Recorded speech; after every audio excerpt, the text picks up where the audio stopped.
Welcome to Sydney Dragway with the Atlantic Oil's East Coast Thunder. We've already seen some great action from the pro stock cars, the pro alcohol cars. It's all about two wheels today. We've got the pro bike category, we've got some top bike action, and we're going to see some sportsman racing from the other classes as well. It's hot and hazy here at Sydney Dragway, but Mark, the pro bikes, it is going to be an interesting battle to start the season this year. And it's interesting you say that, Rob, because our defending 400 Thunder champion in the Pro Bike Series, Ryan Learmonth, is not here at Sydney Dragway for the opening event. Glenn Worcester, that finished the season off in second place, he is, as we look through the way the series finished last season, Lockie Owen third, Daniel Rabnott fourth, Luke Crowley, Mr. 6 Second Man himself, in fifth position. Well, we've got a small but quality field here. We're looking at Q1. Now, while we're calling it qualifying one, because it is a small field at this opening round, it will be run on the 400 Thunder all-run 3-round format.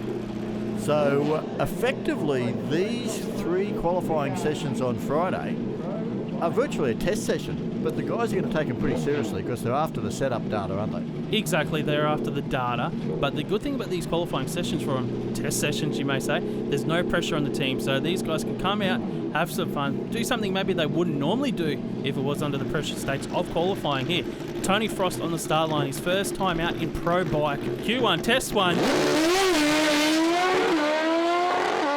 The track's shown pretty good condition considering the heat through qualifying that we've seen so far. He's rolled it off the throttle a little bit early, and he's just going to record an 8.87, 178 kilometres an hour, but, well, that kicks things off in Pro Bike.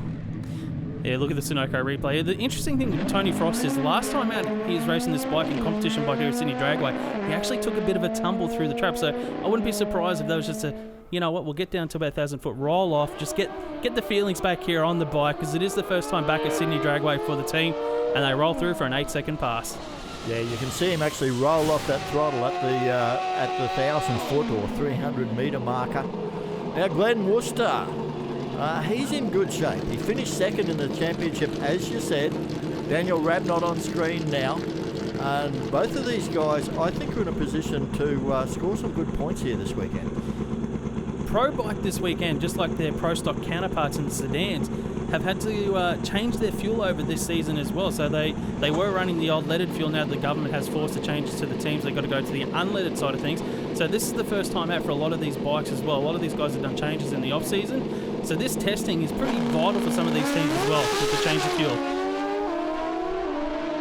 Rabnott was out smartly, and then we see that Glenn Worcester takes over. 7.33, 299 kilometres an hour, good speed, and a 7.65 for Daniel Rabnott. Yeah, absolutely, Neil Rabnott down there. You were sort of like, the expression on your face doesn't say you're that impressed at this time of day, Neil. Oh, it was first run. We've done a few changes since last meeting. We did one run at Bunaraby last weekend just to make sure everything worked, and then brought it down. So that's the first run.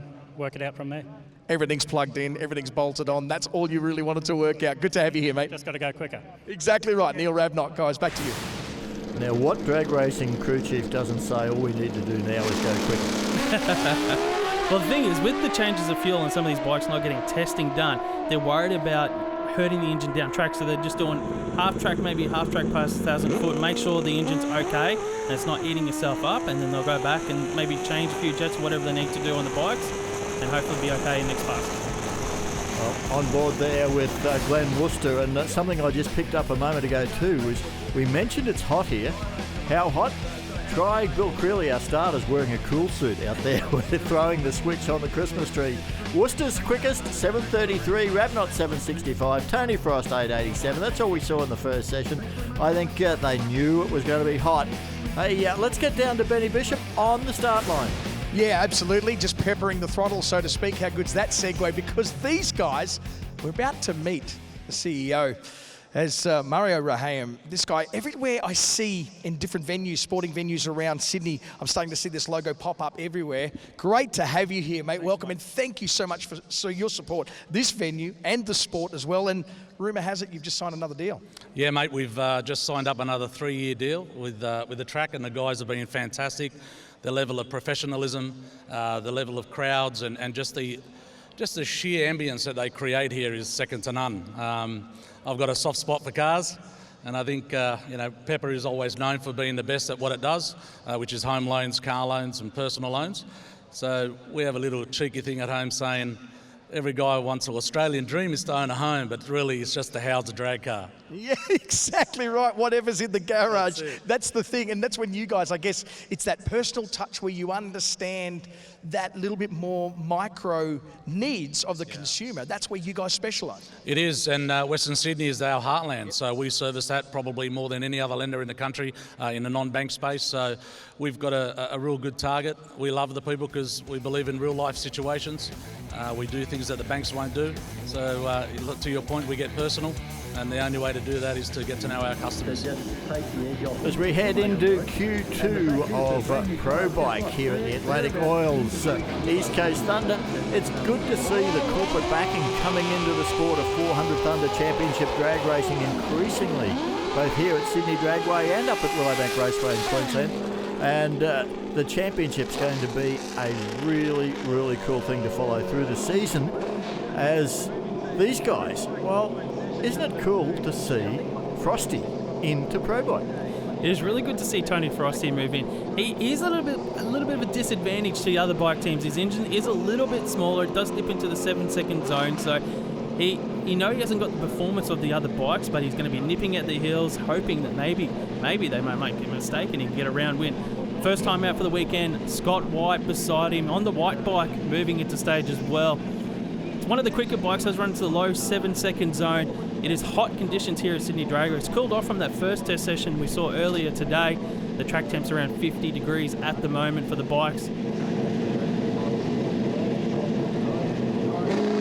Just puts that front wheel in the beams. Frost wasn't worried about any sort of, I think he's rolled the beams here. He's got a red light. He actually got timed out. So there you go, Scott White with a 7:31, 289 kilometres an hour first up. Gets a little bit wild in the braking area, but Tony Frost just not getting his front wheel in the start beam in time. No, he was in pre-stage and he only got 7 seconds to get the bike into stage. Awesome. You can see drone Scott shot. White. You can see Scott White was in full stage, but Tony Frost didn't get his bike into stage on time. Gets timed out. No time recorded for him, but Scott White, quickest pass so far this weekend in Pro Bike. Well, that's thrown down a little bit to these to the next pair coming up. Daniel Rabnott. We heard that they've only done one systems check pass before heading to Sydney Dragway. That's the shot from Glenn Worcester's Forceware Components bike. Yeah, Glenn Worcester had about 6 passes on the new combo before coming here to Sydney Dragway, so they're still learning what the engine wants and all that as well. Gets out very strong. Glenn Worcester, 4.55 seconds to half track. This is a good pass from the team. Rabnott, though, over the centre line, taking out some timing blocks. 7:29, only 2:50. He was off at way early mark. Way early for Glenn Worcester. Let's watch the Sunoco replay. You can see Glenn Worcester got out real strong to half track. That was a 7.1, maybe a high 7.0 pass. Rabnott, though, over the centre line. Just got out of the groove a little bit, couldn't bring the bike back in. Rolls off the throttle. You can see Rabnott to the right of screen just going towards the centre line. Tried to shift and takes out both blocks there. And he gets no time recorded as well. So at the moment, Glenn Worcester, 7:29, just ahead of Scott White, 7:31. Daniel Rabnott, 7:65, with some problems. And Tony Frost hasn't put down a representative one yet. He hasn't got to the finish line under power at this point. Yeah, I mean, it's not a bad event, really, East Coast Thunder, to have your business name attached to. Steve from Atlantic Oils, I can just tell, you've already told me, you're so proud to be a part of this. Well done. Very proud to be a part of Sydney Dragway and the drag racing community. And we've signed up for the East Coast Thunder for 3 years. The Atlantic East Coast Thunder from now on. That is so cool, man. And the way that you've leveraged this and brought out, and you've brought so many people as well. It's so good to have you here. You obviously believe in the crowd that this sort of venue draws. I know. These are our clients. Yep. I mean, these are the sort of people that we are, they're our bread and butter. This is how we make our living. And I'm glad to be part of it all. Now we're starting to talk about new products. Our newest, so we don't just do car racing oils, we do one of the latest diesel technology oils for the new particulate filter stuff and heavy vehicle haulage. So this is our Pro Glide Extreme. It's a CK4 diesel oil. It's designed for, 50,000 K service intervals, high-end product, well priced in there, and it will give you a bigger bang for your buck than any of the opposition products. It really is amazing because I guess what we're used to in this world is being associated with the motorsport-based oils, but you guys actually probably make your bread and butter more with the man on the land. Oh, indeed. I mean, we're happy to supply the Raposada's racing oils, and that's terrific, but we can't make a living without, the heavy industry, earth-moving, the man on the land, and the automotive sector in general. Well, at a drag strip, the only oil you ever want to see on the start line is a sponsor's oil still in the containers, and we certainly do thank Atlantic Oils for their support of this, the East Coast Thunder, where the sun has set Friday night. It has started to cool down a little bit as we catch up with the action of Q3. Really test sessions for these guys. They'll be running on the all-run 3-round system tomorrow. But still important to get the data going into, well, they'll be racing in these conditions tomorrow evening. It is all about the data, especially for these two bikes here. Scott White, Daniel Rabnot. White goes through, runs a 7.53. Rabnot goes a 7.60. 280 kilometres an hour for Scott White. 265 kilometres an hour for Daniel Rabnot. Yeah, Mark, I'd suggest that neither guy will be particularly happy with those runs. No, well, you could just see there on the launch, Rob, that White had a little bit of hesitation there. Just a tiny one, just on the launch as he got through. Look at the front-on shot. Yeah, it took a while to get tucked down, both of them. Yep. And get in behind the fairing and reduce the aerodynamic drag of those bikes. A couple of tenths it's cost him on that run. Now, here comes Glenn Worcester on the Foursquare Components bike. He's looked strong in his 2 passes so far. And beside him, of course, is Tony Frost.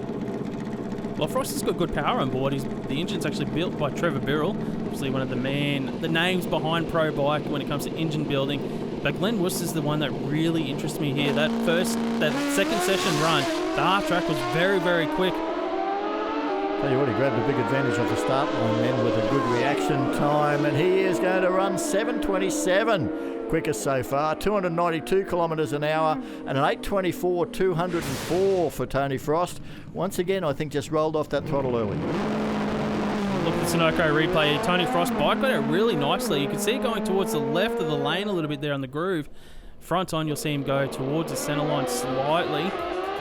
Getting over there, starts to lean the bike back, but obviously Glenn Worcester streaking away there, 7.27. I was expecting quicker times from Glenn Worcester in that session. He still is the quickest bike with that 7.27 second pass. Scott White with the 7.31. Daniel Rabnot 7.60. And Tony Frost rounds out the top 4 with an 8.24 so far. Next time out at the Pro Bikes, it will be racing, Rob.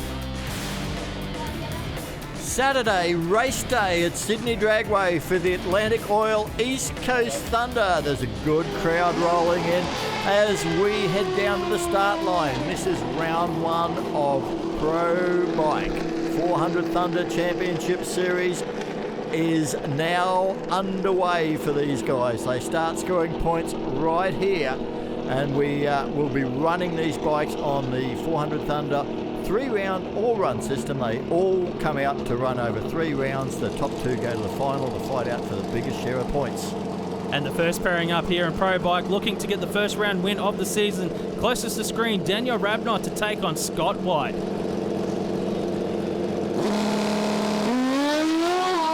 Oh, Scott White just went nowhere.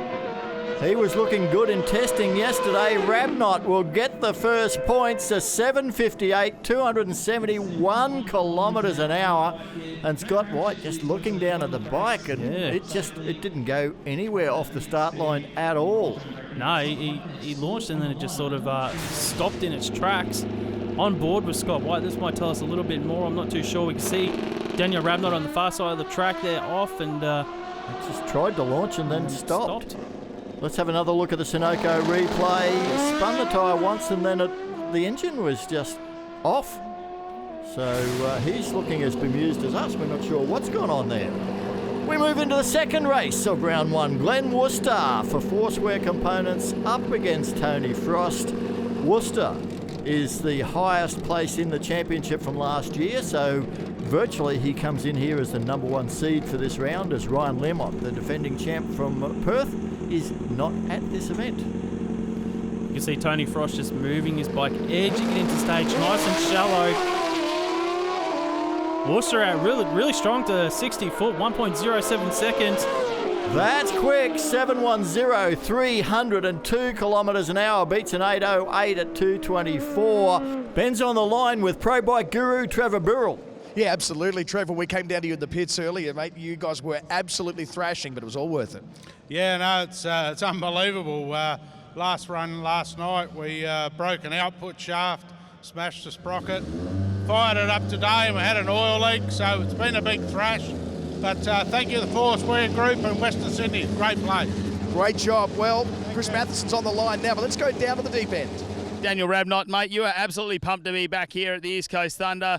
Bike's going nicely, 6:58 for you. Oh, sorry, 7:58. Well, yeah, 6:58 is pretty exciting.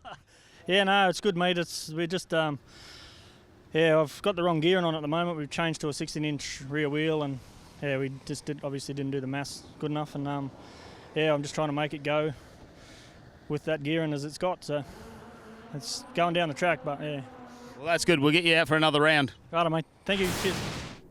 Let's have another look at this run of Glenn Worcester's, because quickest we've seen so far, 710, the heat of the day. That shows some pretty good form, Mark. That is a really good pass in the heat of the day. You're right. It was the quickest 60 foot we've seen of the day. It was the quickest pass that we've seen of the weekend so far. But what interests me, it wasn't as quick to half track as was yesterday, so he's still got more potential. Yeah, mate, we're down here with the last pairing of Pro Bike in round number 1, and alongside me the winner. We'll start with the winner here. You've done really well, 7:10. You're finding some more performance in the bike. Yeah, look, it's been a mad slog, as you guys know. Last night, this thing was totally in bits, and we didn't know how we were going to go. We knew it was getting there, but I didn't actually expect that. I just thought I'd go with it, and if it went, and it went really well. So hopefully we can keep that up our herd.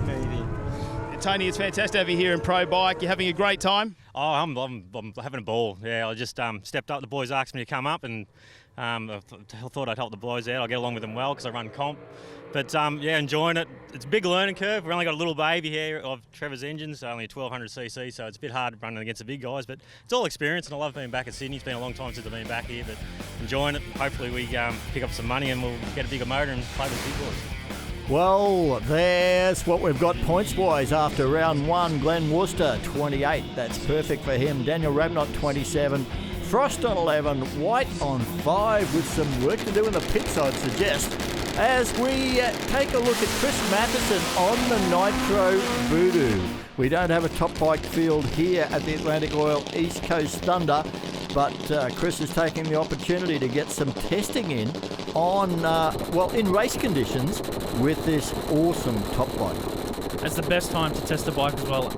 At a race meet, on a prep track, especially when you've got a bike like Chris Matheson, you want maximum traction. But it's going to be tough in these conditions. It is like about 55 degrees track temperature at the moment when you've got a bike with the horsepower caliber of Chris Matheson.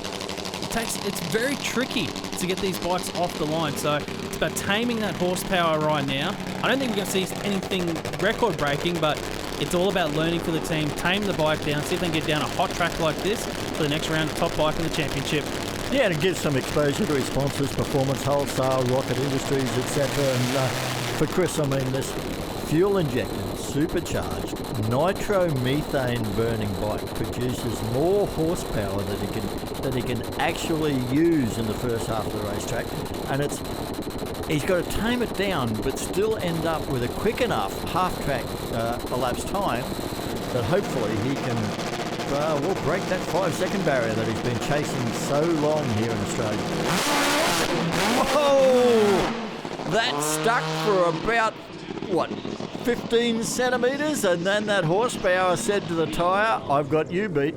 He coasted on through there for a 12-second pass, Chris Matheson. Well, it is testing, and that's when you want to try some things. So that didn't work. Next time out, let's see what can happen. Well, round 1's run and done. After the break, we're going to be back with round 2 of Pro Bike, but with some car action as well. We've got the semi-finals of Top Sportsman.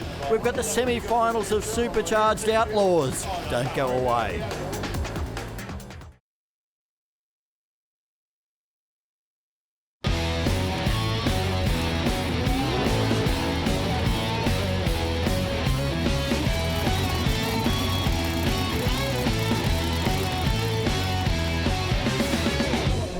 Welcome back to Sydney Dragway. We're at the Atlantic Oils East Coast Thunder.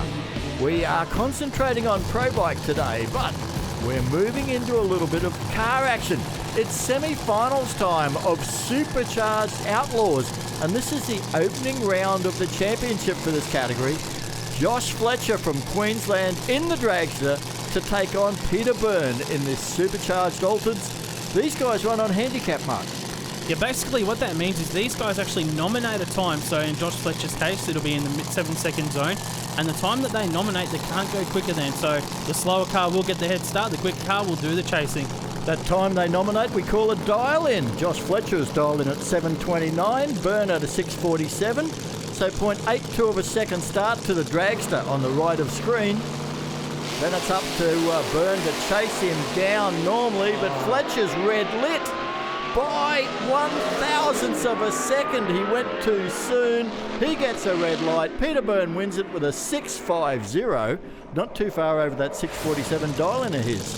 Yeah, 300ths of a second over the dial-in. Peter Byrne's pass is actually a really good run. 020 light, 300ths over the dial-in. That was going to be tough to beat anyway. Look at the crew. I think they're happy the win light's on already. But yeah, Josh Fletcher, when you go too soon by 1/1000th of a second, he saw the red light and just got off the throttle and will be saying all sorts of things to himself right at this point in time. He does get semi-final points though. Paul Byrne will go through to the final where he will face off against one of these drivers here, Paul Stephen, closest to screen to take on Lyle Gilmore in the Alter. Have a look at the hot rod of Paul Stephen's car though. This thing is dialed in 6.80 seconds. That is tough car. The Alter though of Lyle Gilmore has dialed in 7.12 seconds, so he will leave first, and the hot rod of Paul Stephen to chase him down.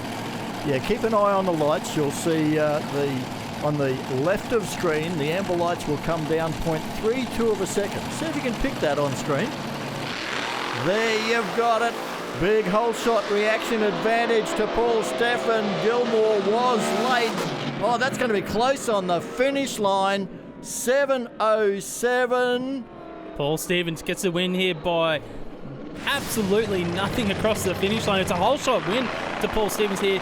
Have a look at it. I think Gilmore might have actually backed off, which allowed Stevens to get past him because Stevens' car was mixing up cylinders off the start line. He ran off the dial line, but you can see the butterfly shut on Gilmore's Alter and allows the hot rod of Stevens to get past him for the win.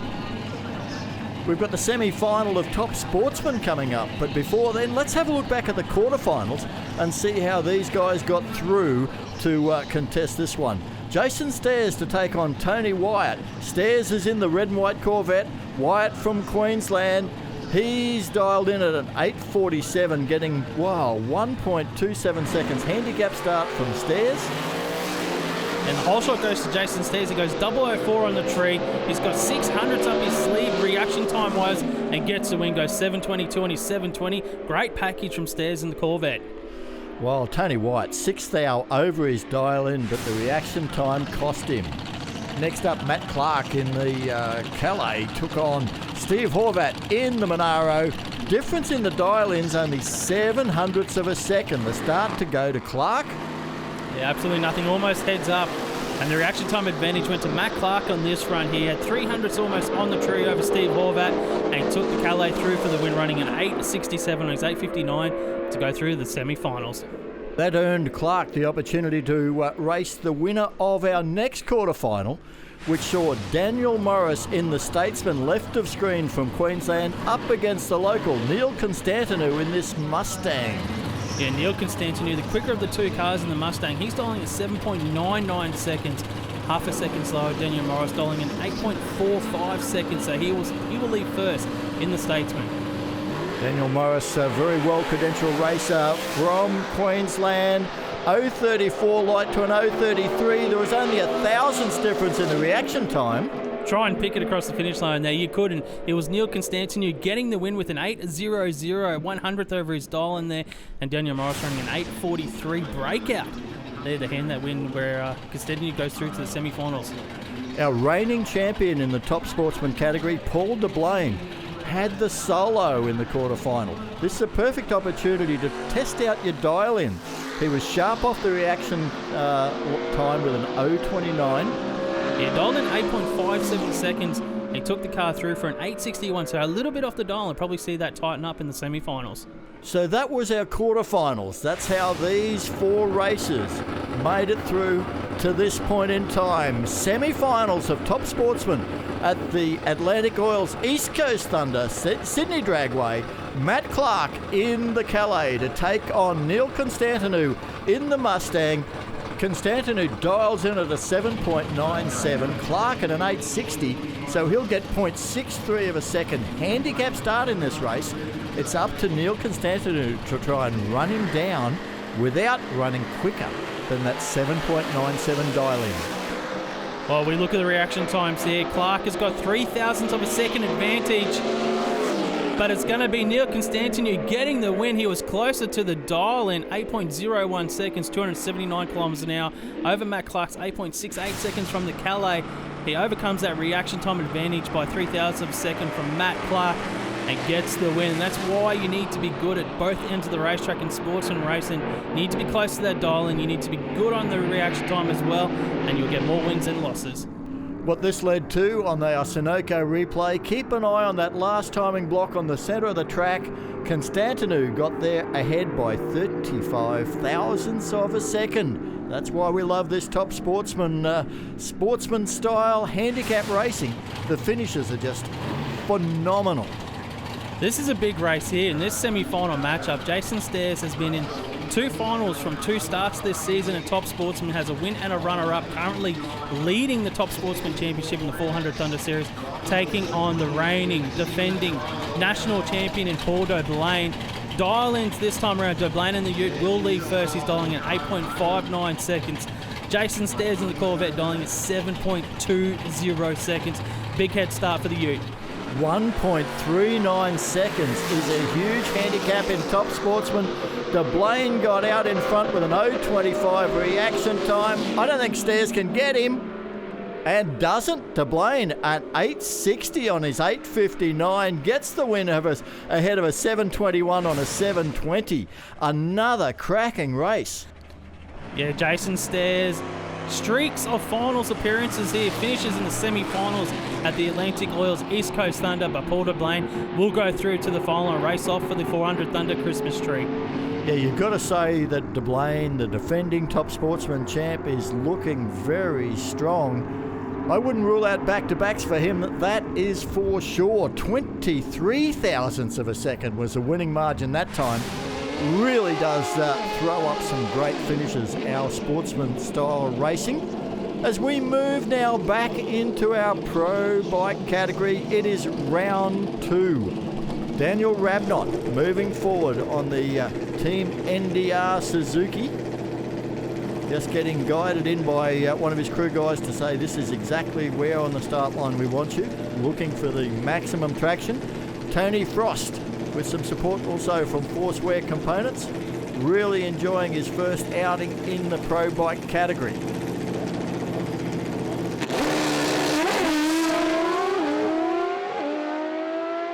Whole shot to Tony Frost in this pass. Yeah, Rabnott's going to have too much horsepower though. Comes around him, runs 7.60, 269 kilometres an hour.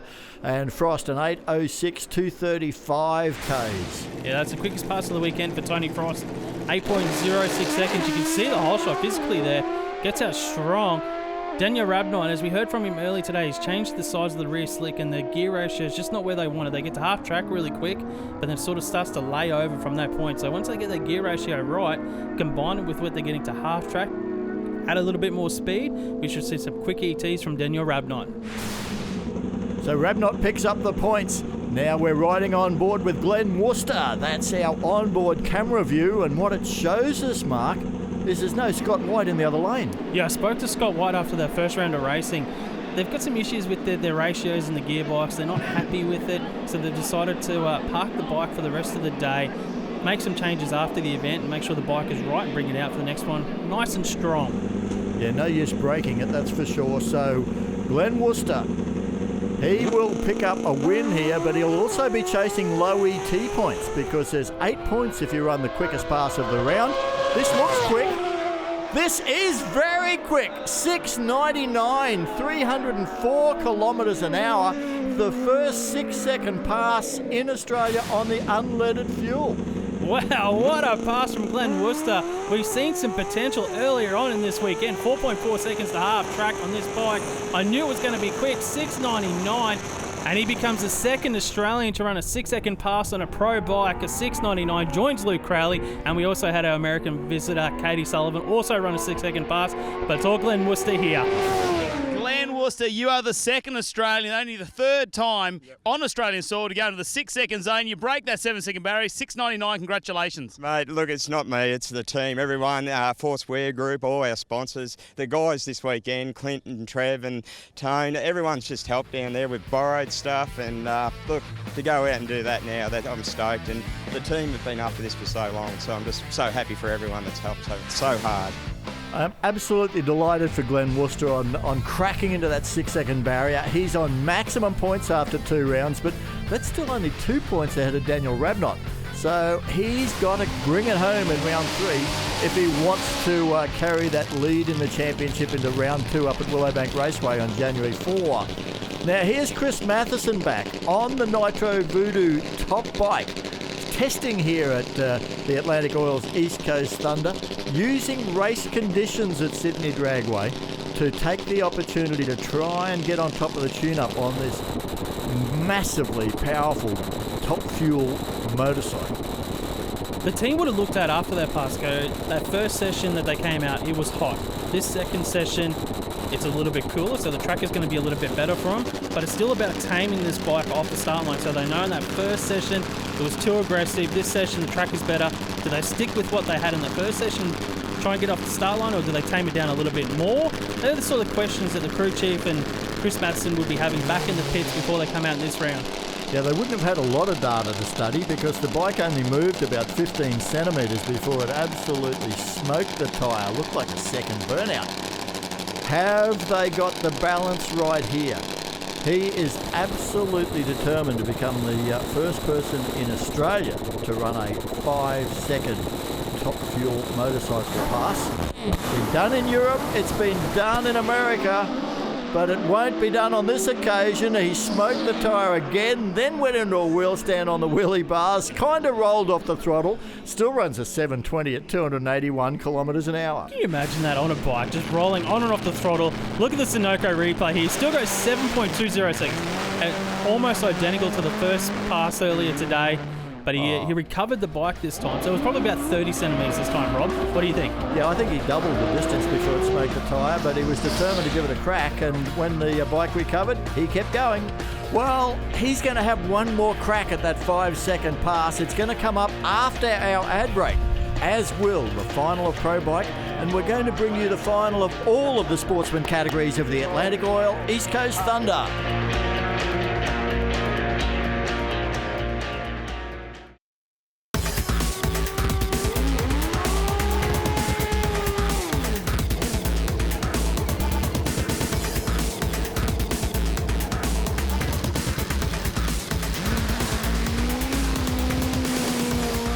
Welcome back to Sydney Dragway and the Atlantic Oil East Coast Thunder. We're about to move into our Sportsman Finals, the first of which we have got Pro Radial, Joe Gauci to take on Craig Hewitt, and this is a little bit different. They race over the 8th mile, or about 200 metres, Mark.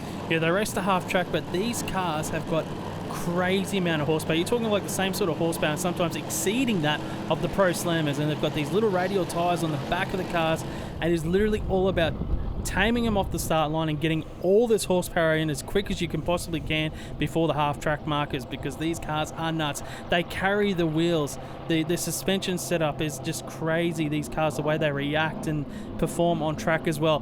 Here we go, 2 of the quickest cars in Australia for the Pro Radial scene. Gauci to the right of screen, Hewitt to the left. Well, Gauci's using a fair bit of racetrack. That was close. Gauci, a 4:37 whole shot win over Craig Hewitt's 4:24. He was quicker in the reaction time.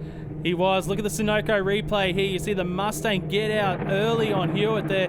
That advantage he took to the finish line for the win. He was a 10th slower. Made a big move there half track for the 8th mile there. Joe Gauchi gets the win over Craig Hewitt.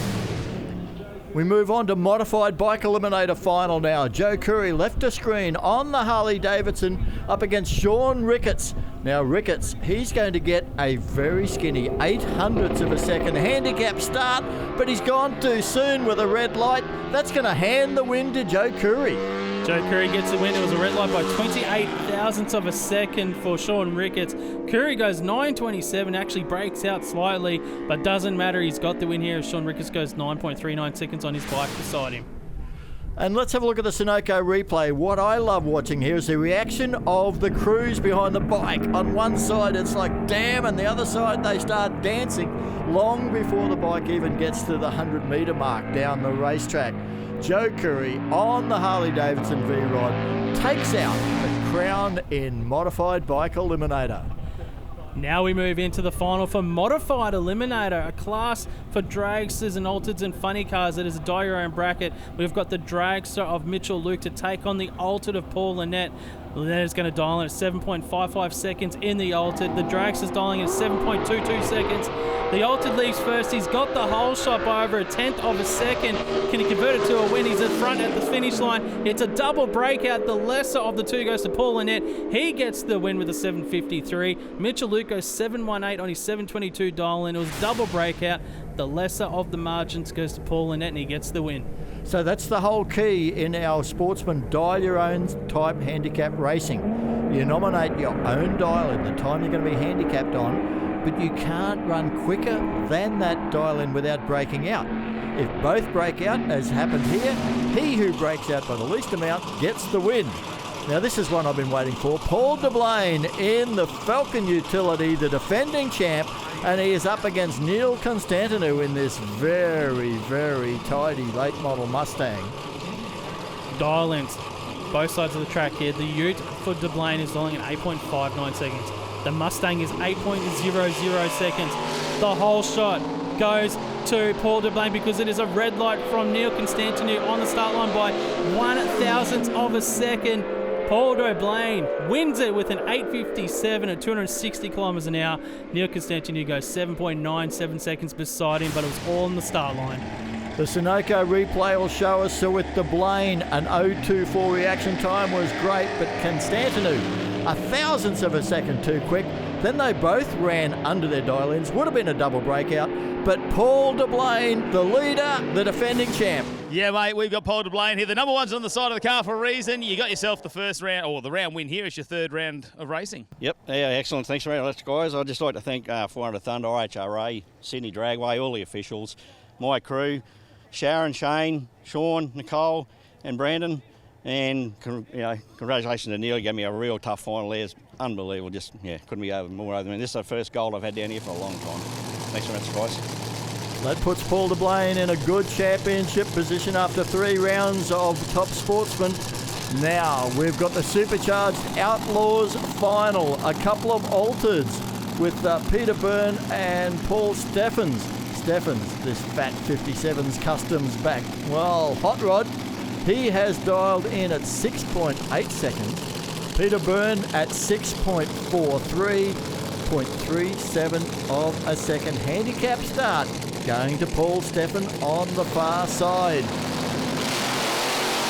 Oh, it's a red light again, this time in Paul Steffen's lane. Hands the automatic win to Peter Byrne. He gets it within the altered and goes through, runs a 6.45, 349 kilometres an hour, and a 7.33 from Steffen at 263 kilometres an hour.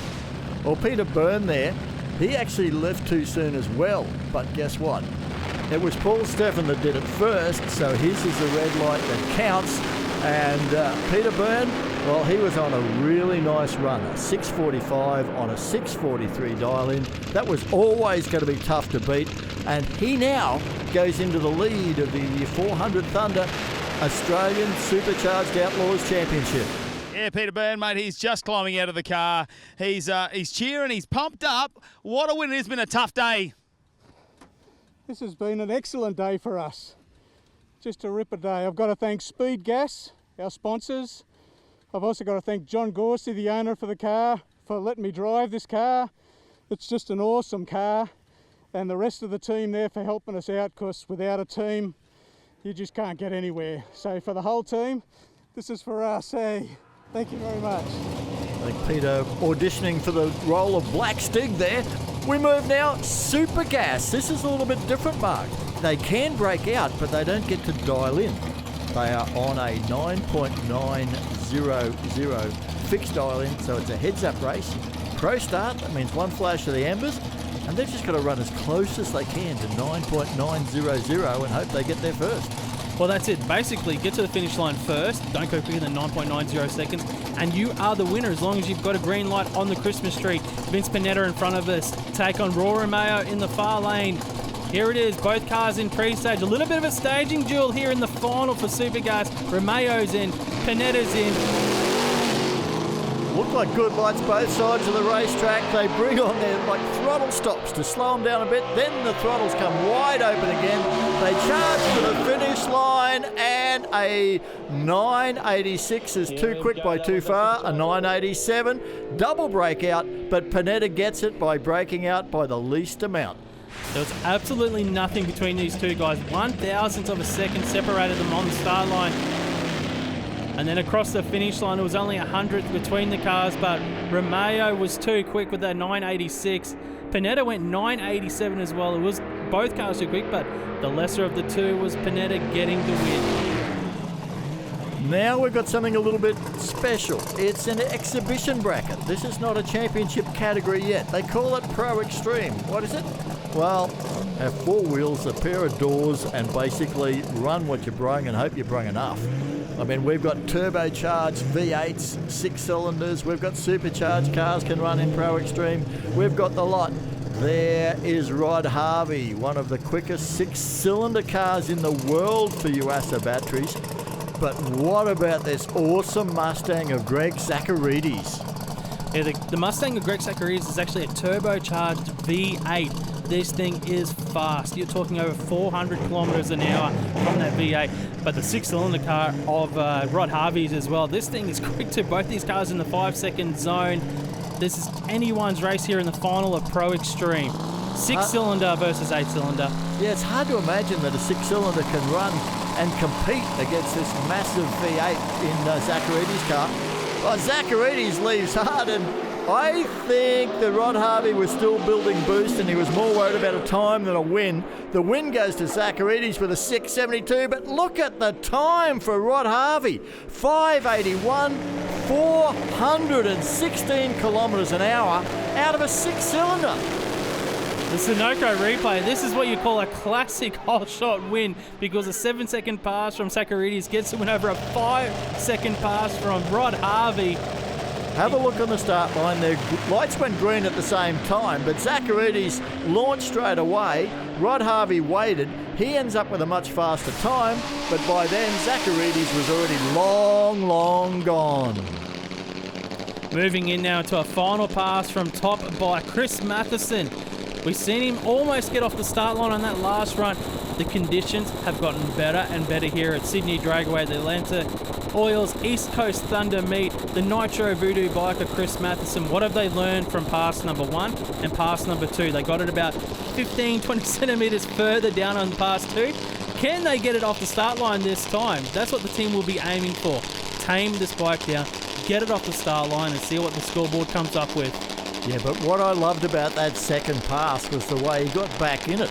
I mean, it hauled straight up on the wheelie bar. He was using his body language to steer it because the front wheel was about 35 centimetres off the ground. And, I mean, this thing stays stuck. We know it's a 5-second bike. We've seen the incrementals. It gets to now at 1/8 of a mile.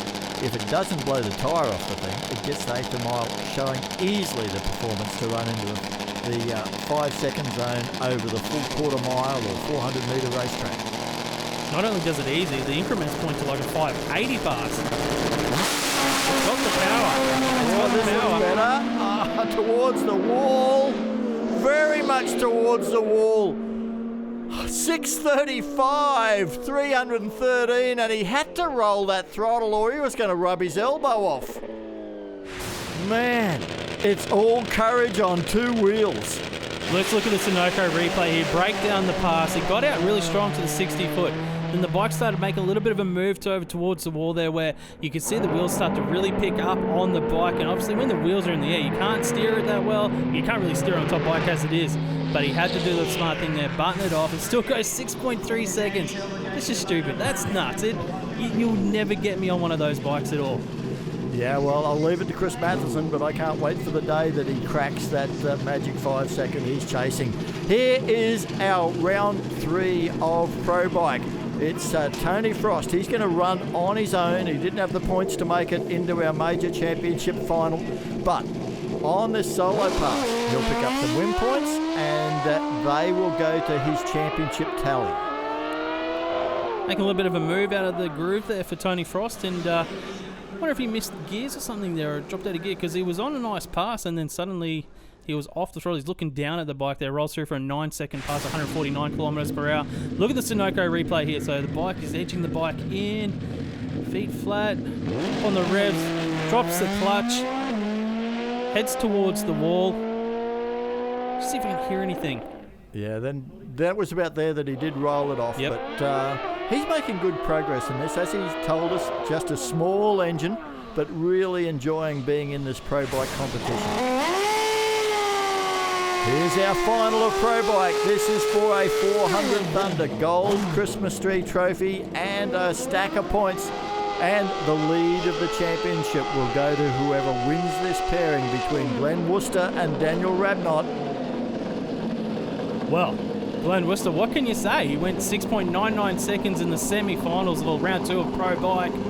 Only 300ths of a second off the national record for Glenn Worcester. That was very, very impressive. Daniel Rabnott, well, we heard from Rabnott being interviewed by Matt Kavanagh down the bottom end. They've got some new things on the bike that just not quite right this weekend.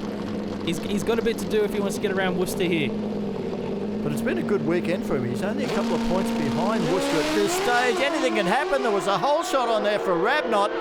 He got out in front. Worcester's got the horsepower to run round him though. A 7:04, 297 kilometres an hour. Beats Rabnott 7:48. Your winner is Glenn Worcester. These guys, they tried to make a decision. That was harder for you to do an interview than to even tune a bike. Well done. I was trying to get around the back just then, actually, yeah. No, congratulations. We're stoked. We really are. We put so much work in last night. We're up until 2 fixing the bike. Had a few troubles with it, but once again, I'd like to thank Tigon Welding, Precision Porting, TBR Cylinder Heads, and especially Terry Emery, the boogeyman. He couldn't be here now. This one's for you, mate. Well, you've got to give it to Daniel Rabnott. He did everything he could and grabbed a big hole shot. Had a nice lead at 8th mile, but as you said, the gearing's wrong and he couldn't bring it home, and that allowed Worcester to just blast past with that far, far superior terminal speed. Yeah, take the positives out for Rabnott. Still went 7:48 on that pass. Get the gearing right. He's going to be right up there with the other teams as well. Watch out for the next round of Pro Bike. Yeah, it took a while for Rabnott to disappear on the onboard shot from Glenn Worcester. Yeah, we're quickly going to grab Glenn Worcester, who's down here. Mate, you got yourself a round win. Wasn't a fluke run at 6.99. You were so close to 7.04. I was wondering, it was moving that time down the top end. I just tried to get in, tucked in as hard as I could, and everything felt really good, but you just don't know. You're just hoping for the best. But look, everything's intact, and after the weekend, I've just got to thank all the sponsors, Force Wear Group, Willie Waste, all the guys have been on board, Luke Berry. And there's so many that help, Monstar Cylinder Heads, there's Stanford Tyres, there's just everyone to get us here and keeps us getting here. So I love it. Thank you for the weekend. Well done, mate. Okay, cheers. Thanks, guys. Yeah, really well-deserved win there for Glenn Worcester. Puts him on top of the points table at this first round of our 400 Thunder Pro Bike Championship. 118 ahead of Daniel Rabnott's 99, Tony Frost and Scott White. And a lot more guys to come in to the round 2 of the championship up at Willowbank Raceway. It's the New Year's Thunder on January 4. Top Fuel Dragsters, Pro Alcohol, Pro Stock, and of course our Pro Bikes. They're all going to be there, along with a range of the sportsman categories and a mile of kids-free entertainment. That's what it's all about at Willowbank in January. Then we move back to Sydney Dragway for the Santos Summer Thunder. Top Fuel, Pro Slammer, but it's a sportsman extravaganza. Every sportsman category of 400 Thunder will be at that one. That's 2 great events coming up. But we haven't finished with the Atlantic Oil's East Coast Thunder yet. Next time, we're going to bring you all of the action from Pro Slammer. Paul Mahat, the defending champ, isn't defending. It opened the door for a number of other teams. All sorts of things went on. Make sure you join us next time to catch all of that. Today, though, you can't take it away from Glenn Worcester into the 6-second zone and grabs a gold Christmas tree in the process. Absolutely well deserved by an awesome team of motorcyclists.